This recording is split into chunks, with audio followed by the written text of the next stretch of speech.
Well, seeing as how we just ran out of time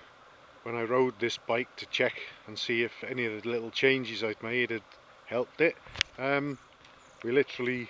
just arrived home and the camera's 29 minutes was up, so I never really had a chance to sum up, but I thought I'd go over some of the things. And definitely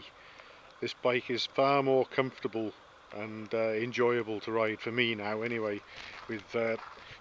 suspension that actually moves and moves quite smoothly and comfortably, and of course we've got this nice padded seat as well, which also helps. So that's transformed the ride of this bike, and I notice that when I sort of sit on the bike and bounce on the seat, both the front forks and the rear shocks seem to compress at the same time and by similar amounts, so that's probably a good sign. The oil leak,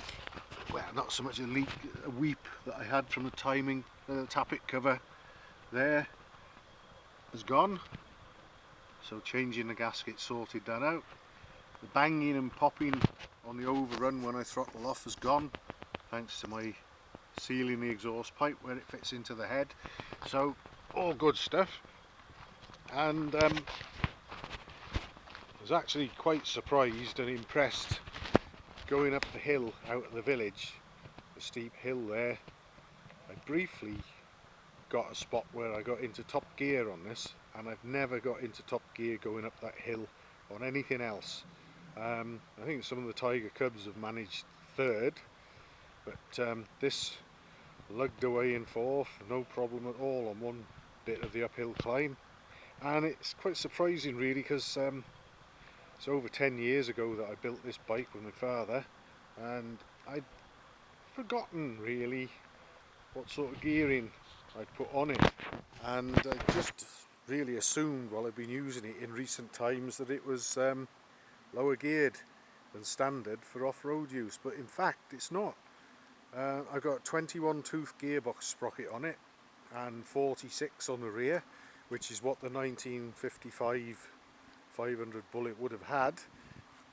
It's possibly very slightly lower geared by way of the 18-inch rear wheel instead of a 19, but then you've got to offset the thicker and deeper section rear tyre, which probably makes up for a lot of that anyway. So it's on pretty much standard gearing, and it got into top gear going up that great big steep hill, so to say I'm chuffed with that is an understatement, and it just gets more and more enjoyable. And I think if you've got a bike and you don't quite sort of like something about it, or you're not quite happy about it, like I was with the rear shocks and a few other things on this, go ahead and make those changes, because that has transformed this bike for me. And even the makeshift sort of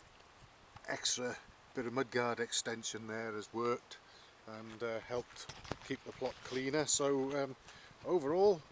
I'm very happy indeed with the result.